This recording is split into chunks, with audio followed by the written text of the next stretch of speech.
নারী যদি 8 ঘন্টার পরিবর্তে 5 ঘন্টা কাজ করতে বাধ্য হয়, তাহলে তাদের বাকি কর্মঘন্টার টাকাটা কে দিবে? এটি একটি বিরাট প্রশ্ন। মারা 5 ঘন্টা কাজ করে 8 ঘন্টার বেতন পাবেন ইনশাআল্লাহ। তবে সেই 3 ঘন্টার বেতন শিল্প মালিকদেরকে দিতে হবে না, এটা দিতে বাধ্য থাকবে সরকার।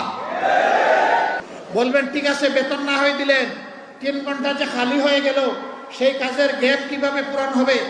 দুনিয়ার বহু দেশে পার্ট টাইম সরকারি জব আছে। অনেক মহিলা 8 ঘন্টা সময় দিতে পারবে না, বাসার বাইরে তার বাচ্চা আছে, সংসার আছে, এই জন্য জব ছেড়ে দেয়।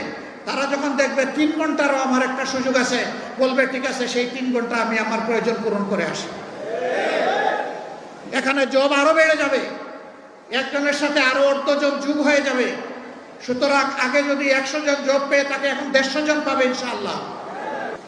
যদি কোনো শিল্প, কোনো ইন্ডাস্ট্রি মহিলাদেরকে কাজে নিতে না চায়, সরকার নীতিমালা করে যে এতটুকু নিতে হবে, কেউ যদি না আসে পুরুষ দিয়ে পূরণ